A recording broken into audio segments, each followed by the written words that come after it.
Sexual awareness, recognizing the red flags and stopping at them. How to recognize the signs of a groomer and what to expect as a gatekeeper.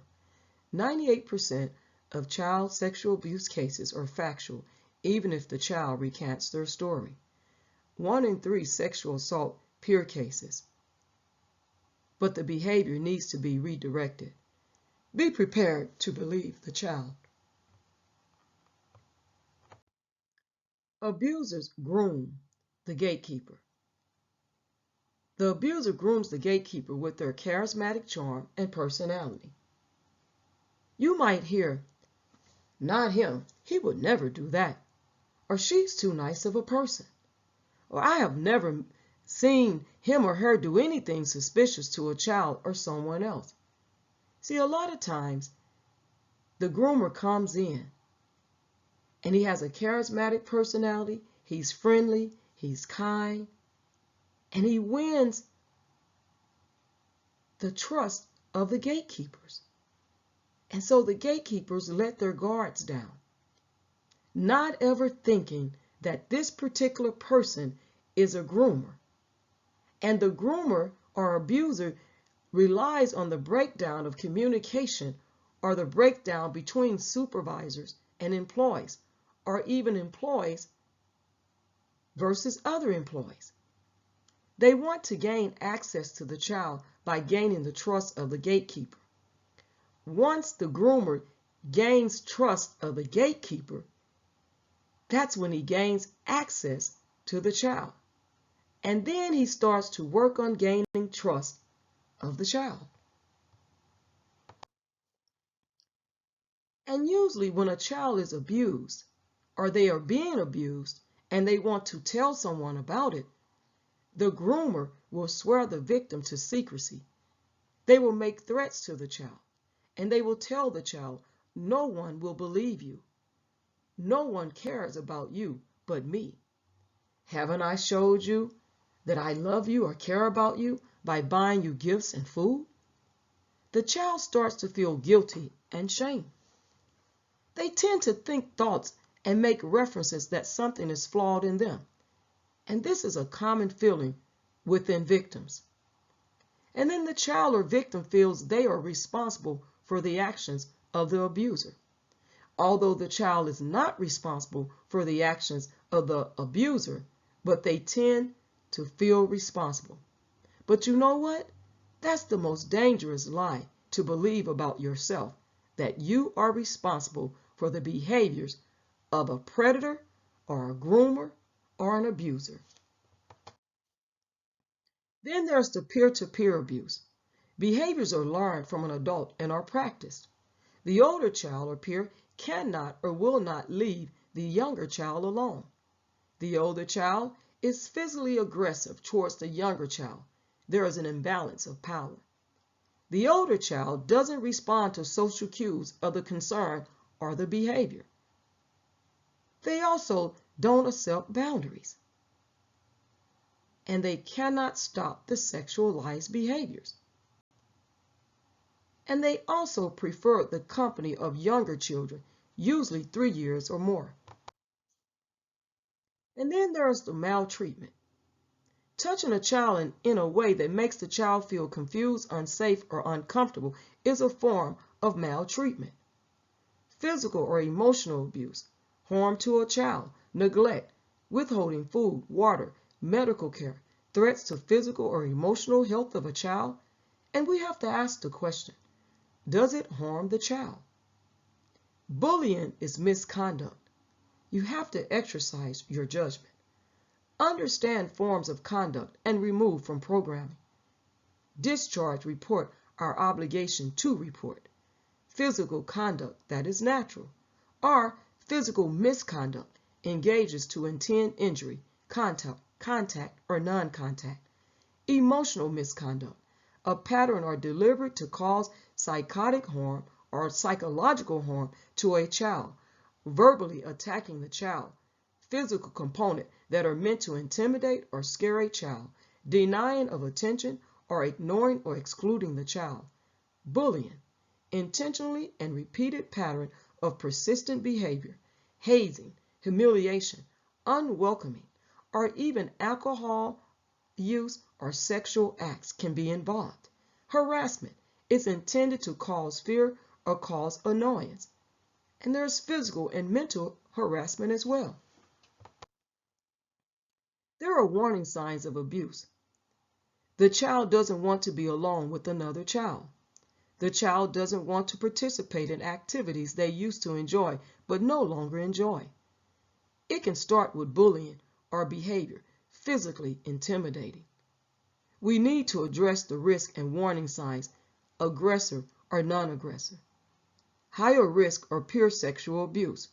When clothes come off, usually in a bathroom, activities like swim plays, etc. It is usually done in less easily seen areas or locations. When there are less supervised eyes, not enough supervised eyes, then this is when it usually happens. And then there's the economic differences.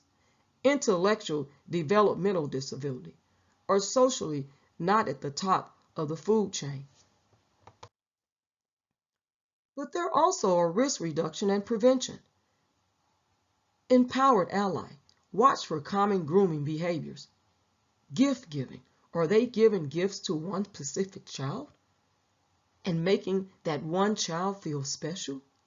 Then they use kid magnet activities to draw the kid in or the children in. They tend to have repeated time alone with that child. They become touchy with the child or children, pushing physical boundaries, and breaking the rules and justifying breaking the rules when confronted. They're playful, but have inappropriate touch. There are bright lines in place for what is appropriate or not. Everyone should wear a name tag or badge to also prevent risk reduction. Ramp up supervision. Communicate effectively with other staff members. Bathroom should be monitored and not allow children to use the bathroom together, especially without supervision. No overnight stays, and if it does happen, there should be adult supervision. And also, pay attention when there's water activities because it increases the risk, especially when there's under the water activities.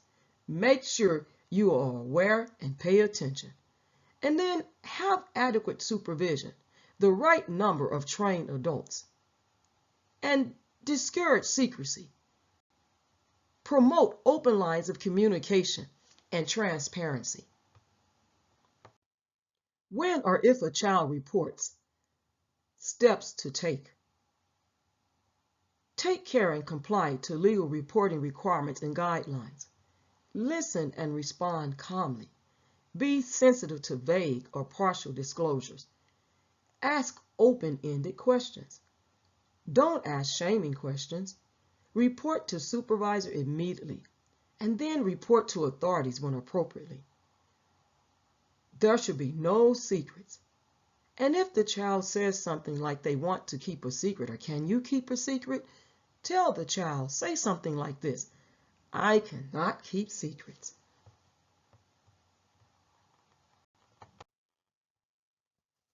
Recognize the impact on children.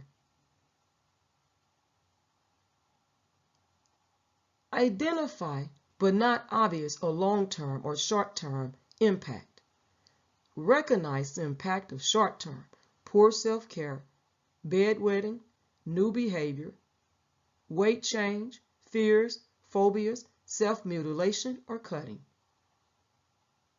Cutting in places not obvious. And cutting can be used as a coping mechanism. It usually is seen in female survivors. They cry for help in places that cannot be seen, or sometimes they can be seen. Disinterested in things or persons they used to be interested in. Difficulty walking or sitting. Itching in genital or anal areas. Startled response to touch. Sexual play with self or others. Sexual drawings or assertions they should not be familiar with. Depression, suicidal thoughts, actions, or ideations. eating disorders, bulimia, anorexia, substance abuse, and that can be used as a coping mechanism also. And you will see a drop in academics performance. Up to at least 2 grades can be dropped. Promiscuous or seductive behavior, venereal disease or STDs, excessive modesty,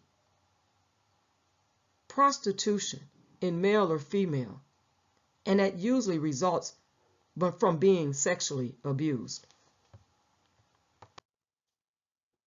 There is also legal requirements for reporting abuse, reporting to authorities and your supervisor. There is legislation in every state. It may vary, but it is common. The time frame needs to be made. Mandatory or mandated reporter. All adults in some states. Permissive reporting. Encouraged to report how to and to whom. It can be oral or written. Every state has its own legislation. And then you need to report it to the supervisor. Let a supervisor know if you're going to report it to authorities. Cultivate a culture of communication. Communicate to supervisor with policy violation or phone some type of phase of grooming process. See something, say something. And report problematic behaviors because they need to be addressed. And replace misconception with good information. Know what the law is. The laws are constantly changing. Periodically check for changes in the laws of your state, county, or parish. Many organizations have mandatory reporters. When and what to report suspicious of abuse and neglect. When in doubt, report it. You do not need to confirm or verify proof or witness. Just report it. Make sure that you're reporting sexual, physical, emotional abuse. Don't let the sun set on it. There could be civil or criminal immunity when you reported it in good faith, without malicious intent or information known to be false. So in other words, never report false information and never use malicious intent. Always report in good faith. Protect the child and child legislation. Safety outweigh the convenience or age of child. An allegation is a reportable offense, even if it is believed to be credible. Criminal ramification for failure to report it is a crime. Let the authorities do their investigation. There are many gatekeepers, parents, childcare providers, counselors, nurses, physicians, caregivers, teachers, camp supervisors, employees of a church, clergy, etc. And as a mandated or mandatory reporter, permissive reporter, let them do their job to investigate. Your job is to report it. Don't wait for proof or receipts when there is suspicion. Report in good faith. Immunity is granted when it is reported in good faith. Mandated, or mandatory reporters must report it or be subjected to criminal charges. It is a crime not to report it. What are the 7 types of abuse? Well, I'm glad you asked. Physical, psychological, emotional, verbal, spiritual, cultural, financial, sexual, and technological. I hope this video has provided you with a little more information, awareness, and education. But if you want additional information, you can contact www.ministrysafe.com. And with that being said, share the video, discuss the video, because it may save a child in the long run from trauma, abuse, and it just may save a child's life.